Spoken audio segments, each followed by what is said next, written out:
अस्सलाम वालेकुम स्टूडेंट्स, आज हम BSCS फाइल 2023 का पेपर सॉल्व करने लगे। ये हमारे सामने पेपर है, आइए इसको सॉल्व करते हैं। बिस्मिल्लाहिर्रहमानिर्रहीम। How can we avoid busy waiting in the solution to a critical section problem. अब हम लोग बिजी वेटिंग जो है ये एक जो है वो प्रॉब्लम होती है, जिसको हम लोग कैसे अवॉइड करते हैं। बिजी वेटिंग असल में क्या होता है कि जब हम लोग वाइल और कंडीशन ट्रू का जब हम लोग रख देते होते हैं तो वो एक ट्रैप बन जाता है। तो उसको जो है हम लोग अवॉइड करने के लिए हम लोग क्या कर सकते हैं, हम लोग सीमाफोर्स लगा सकते हैं जिसमें हम लोग वेटिंग की क्यू बना सकते हैं। ठीक है, यानी काउंटिंग सीमाफोर्स लगा सकते हैं, और जो है ये म्यूटेक्स लॉक वगैरह लगा सकते हैं, मॉनिटर एक वेरिएबल बना सकते हैं, और कंडीशन वेरिएबल्स। ये जो है ये चार मेथड्स हैं जिनके जरिए जो है हम लोग बिजी वेटिंग को अवॉइड कर सकते हैं। ठीक है, फिर नेक्स्ट है what is resource allocation graph, explain it uses with example. अच्छा, रिसोर्स एलोकेशन ग्राफ जो है ये हमने बताना है ये क्या है। ठीक है, बेसिकली जो है रिसोर्स एलोकेशन ग्राफ इससे से पता चल रहा है, नेम से पता चल रहा है क्या होता है। इसमें क्या होता है कि is a directed graph use to model the allocation of the request. ठीक है, रिक्वेस्ट और रिसोर्स को जो है एलोकेशन जो है उनको ये मॉडल करने के लिए जो हम लोग रिसोर्स एलोकेशन ग्राफ यूज करते हैं। इसमें क्या होता है कि जो प्रोसेस होता है उनको हम लोग पी नोड से हम लोग डिनोट करते हैं। ठीक है, इसको हम लोग सर्कल्स, मतलब हम लोग प्रोसेस के लिए हम लोग सर्कल यूज करते हैं, और जो रिसोर्स के जो नोड्स हैं उनके लिए हम लोग स्क्वायर यूज कर सकते हैं। अब जो सर्कल से स्क्वायर की तरफ जो है रिक्वेस्ट जा रही है तो हम लोग इसको क्या कहते हैं, रिक्वेस्ट। ठीक है, अगर एरो जा रही है तो अगर तो वो रिसोर्स से यानी स्क्वायर से सर्कल की तरफ जा रही हो तो हम लोग कहते हैं कि असाइनमेंट पैच है। ठीक है, तो दो किस्म के नोट्स होते हैं, दो किस्म के एजेस होते हैं। ठीक है, और आप एक एग्जाम्पल जो है बना के दिखा दीजिएगा कि ये रिसोर्स एलोकेशन ग्राफ है। फिर इसके बाद ये जो यूजर है इसका, if the graph contain a cycle and each resource has single instance then deadlock exist. ठीक है, कि अगर तो ग्राफ में साइकिल है और एक ही सिंगल रिसोर्स है तो क्या होगा कि डेडलॉक एग्जिस्ट करेगा। If no cycle no deadlock, यानी अगर साइकिल नहीं है तो डेडलॉक नहीं है। फिर नेक्स्ट है कि consider system that has hit ratio with 9 millisecond time to access TLB। If this system doubles time to the access memory then what will be effective access time. ये हमने कैलकुलेट करना है, तो इसका जो फार्मूला होता है उसको हम लोग शॉर्ट में कहते हैं ETA। उसका जो फार्मूला है ये क्या है, ये हीट रेशियो है। ठीक है, हीट रेशियो को जो है हम लोग कन्वर्ट कर देते हैं पॉइंट्स में। ठीक है, तो 0.4 जो है ये हमारे पास आ गई हीट रेशियो आ गई, और फिर जो है ये TLB का जो एक्सेस टाइम है वो कितना है, 9 मिली सेकेंड उन्होंने यहाँ पे ये दिया हुआ है। और मेमोरी का एक्सेस टाइम कितना होगा, जब हम लोग इसको डबल कर देंगे तो वो कितना हो जाएगा, 18 मिली सेकेंड। ठीक है, जब हम लोग इसको कैलकुलेट करेंगे तो ये जो है हमारा आंसर आ जाएगा। ठीक है, ये हमारा आंसर आ जाएगा।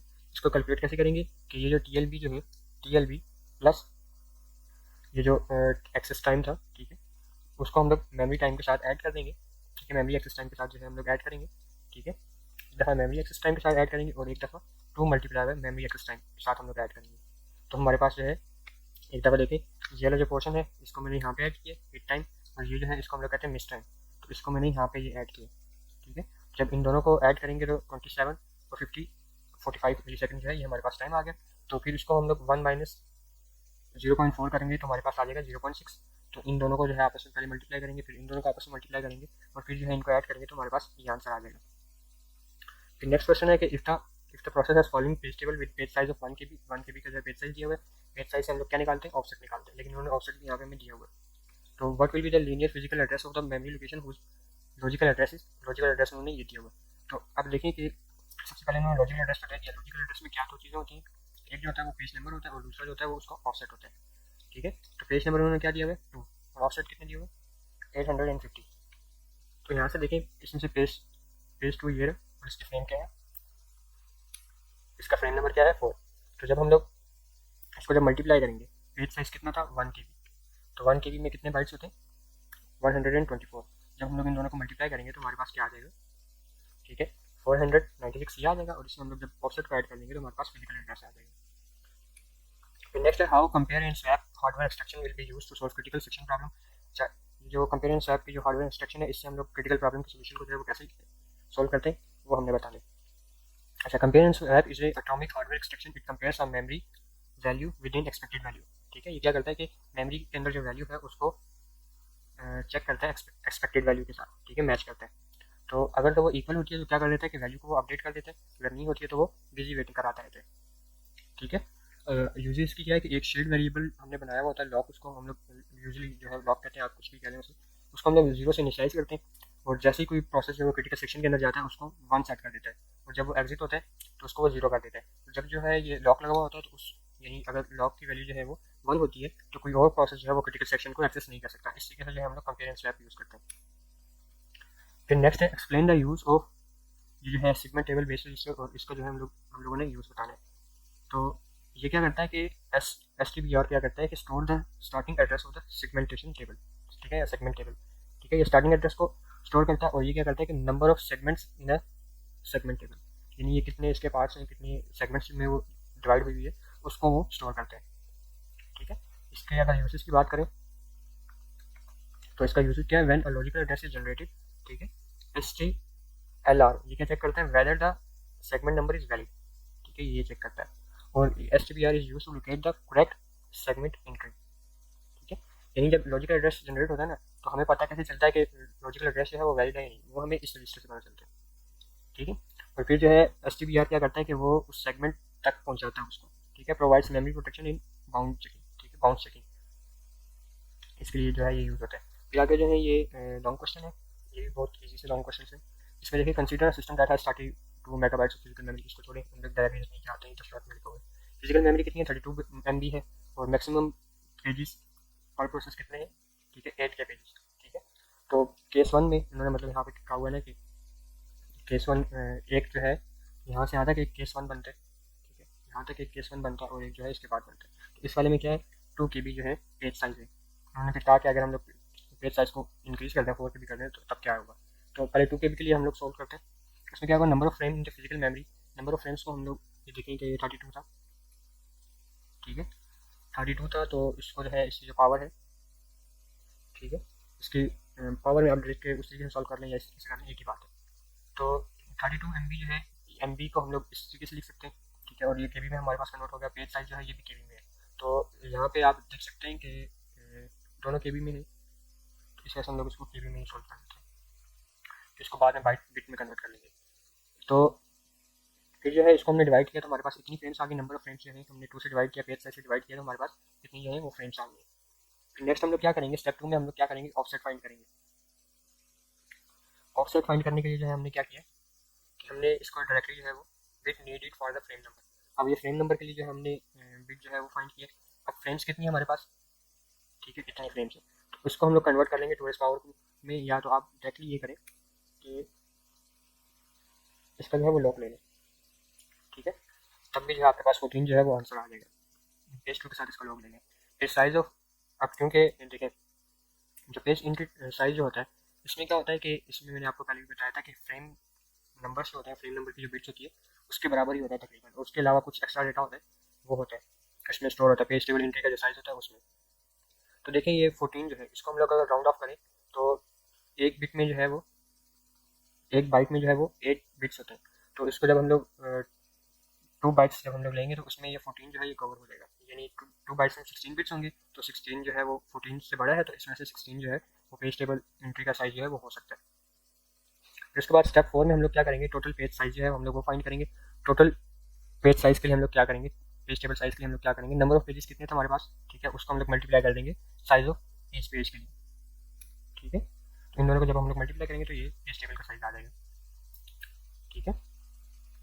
फिर उसके बाद केस 2 है, केस 2 में हमारे पास जो है पेज का साइज जो है वो क्या हो गया, इंक्रीज हो गया। अब देखें जब पेज का साइज इंक्रीज होगा तो तब क्या होगा, सबसे पहले क्या हुआ कि हमारे पास इधर कितने फ्रेम्स थे, ठीक है, वो फ्रेम्स क्या हो गए, वो आधे हो गए। फिर उसके बाद क्या हुआ कि फ्रेम्स जब आधे हुए तो तब हमारे पास पेज टेबल का जो है वो भी कम हो जाएगा। यहाँ पे देखिए पेज टेबल एंट्री साइज ये भी कम हो गया। फिर उसके बाद जो है पेज टेबल का जो साइज है वो भी कम हो गया, ठीक है, एक मिनट, हाँ वो तकरीबन उतना ही है, क्योंकि वो जो है वो फ्रेम्स के ऊपर डिपेंड करता है।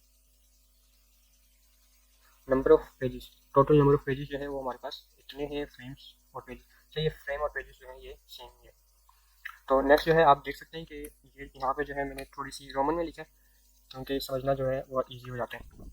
देखें कि यहाँ पे जो है ये 2 प्रोसेस बने, इनको जो है हमने बना लिया यहाँ पे, ठीक है, PID फोर्क किया, PID फोर्क से क्या होगा, ये 2 प्रोसेस बनेंगे, ठीक है, P0 और P1, और उन दोनों प्रोसेस की जो है उन दोनों प्रोसेस के लिए जो है PID फोर्क के लिए यहाँ पे जो है 2 प्रोसेस बने, उन दोनों के लिए जो है फिर एक दफ़ा सी आउट ये होगा, ठीक है, यानी दोनों के लिए एक एक दफ़ा होगा, तो इससे जो है वो 2 दफ़ा प्रिंट हो जाएगा। फिर उसके बाद देखें कि PID1 के अंदर फोर्क किया, इससे क्या होगा कि 2 प्रोसेस मजीद बन जाएंगे, ठीक है, पेरेंट और चाइल्ड जो है मजीद प्रोसेस बन जाएंगे। फिर वो क्या करेंगे कि if P I D equals to 1। अब क्या हो रहा है कि पी आई डी को चेक कर रहा है वो 1 के इक्वल है, तो 1 के इक्वल होगी तो क्या प्रिंट होगा।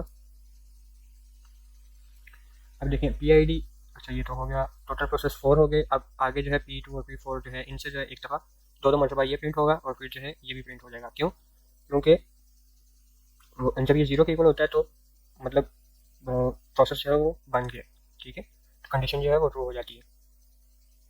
तो ये जो है ये वेरी भी कर सकते हैं, एक दफ़ा जो है वो पेरेंट से एग्जीक्यूट होगा, एक दफ़ा जो है वो चाइल्ड से एग्जीक्यूट होगा।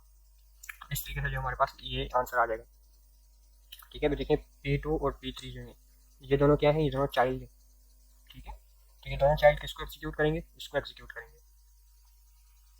ठीक है। और फिर जो है बाकी के जो है वो इस वाले को एग्जीक्यूट करेंगे, इस वाले को एग्जीक्यूट करेंगे। और उसके बाद जो है सॉरी ये देखेंगे अब आगे जो है P2 और P3 चलेंगे और इनसे दो दफ़ा जो है वो ये एग्जीक्यूट हो जाएगा, ठीक है। फिर उसके बाद जो है जो चाइल्ड वाले हैं, ठीक है, चाइल्ड का पेरेंट पेरेंट ये जो है पेरेंट जो है वो इसको एग्जीक्यूट करेगा, चाइल्ड जो है वो इसको एग्जीक्यूट करेगा। तो हमारे पास है दो दफ़ा ये आ जाएगा, सॉरी दो दफ़ा ये आ जाएगा, ठीक है, और दो दफ़ा जो है वो ये आ जाएगा। अब ऑर्डर जो है इनका वेरी भी कर सकते हैं, ये जो है ये यहाँ पे भी आ सकते हैं, यहाँ पे भी आ सकता है, इससे फ़र्क नहीं पड़ता, ठीक है। फिर नेक्स्ट है कि अब जो रीडर कोड है वो हमने लिखना है to solve the reader writer problem by assigning high priority to the reader process. Reader को जो है हमने हाई प्रायोरिटी देनी है, तो उसके लिए हम लोग क्या करेंगे, सीमाफोर जो है वो हम लोग पहले डिसाइड कर लेते हैं। एक सीमाफोर जो है वो रीड राइट यानी ये जो म्यूटेक्स है ये है, और एक जो है वो राइटर के कंट्रोल को वो चेक करेगा, मतलब राइटर के कंट्रोल को राइटर को एक्सेस देनी है नहीं देनी वो चेक करेगा। और जो इन जो है हमने बनाया एक रीड काउंट यानी कितने रीडर जो है वो रीड कर रहे हैं वो चेक करेगा, ठीक है। तो ये बेसिकली इसका कोड है। सबसे पहले जब हम लोग अंदर जाएंगे तो हम लोग म्यूटेक्स कर देंगे, ठीक है, वेट म्यूटेक्स कर देंगे। इससे क्या होगा कि म्यूटेक्स जो है वो 0 हो जाएगा, ठीक है। रीड काउंट एक रीडर आ गया, ठीक है। अब जो फर्स्ट रीडर है वो क्या करेगा, वो वेट कर लेगा राइटर को, यानी अब जब एक दफ़ा रीडर आ गया तो अब राइटर अंदर नहीं आ सकता, ठीक है। फर्स्ट रीडर जो है वो राइटर को लॉक जो है वो लॉक कर देगा, ठीक है। और फिर जो लास्ट रीडर है वो क्या कर देगा, राइटर को रिलीज कर देगा, ठीक है, कि अब जो है राइटर जो है वो अपना काम कर सकते हैं, ठीक है। उसके बाद जो है ये सारे जो है जो भी बाकी के जो आएंगे वो सारे जो है उसको यूज़ करेंगे, और यूज़ करने के बाद जो है इसको छोड़ के बाहर चल जाएंगे। यहाँ पे जो है वो फर्स्ट में जो है फर्स्ट आपने बस ये याद रखना है कि फर्स्ट जो है वो क्या कर रहा है, राइटर को लॉक कर रहा है, और जो लास्ट है वो क्या कर रहा है, राइटर को रिलीज कर रहा है, ठीक है। इसी तरह ये जो राइटर का है, राइटर का तकरीबन सेम है, राइटर ने क्या करना है, जाना है राइट करने, ठीक है। बाकी के जो होंगे उनको रोकना है, राइट करना है, और फिर राइट करने के बाद एग्जिट कर देना, ठीक है। बेसिकली इसमें सारा वही है जो होता है क्रिटिकल सेक्शन के लिए जो होता है, ये जो है ये प्रोटेक्शन के लिए, ठीक है, ये क्रिटिकल सेक्शन है, बस सिर्फ यही है, ठीक है। ये सारी उसी की एक्सप्लेनेशन है, आप चाहें तो उसको देख सकते हैं, वैसे इसकी ज़रूरत भी नहीं है। तो ये था हमारा आज का पेपर, ठीक है। उम्मीद करता हूँ आपको समझ में आ गया होगा। इससे रिलेटेड जो भी क्वेरीज है वो आप कमेंट्स में पूछ सकते हैं। इसका जो पेपर का जो लिंक है वो मैं कमेंट में डाल दूँगा। अल्लाह हाफ़िज़।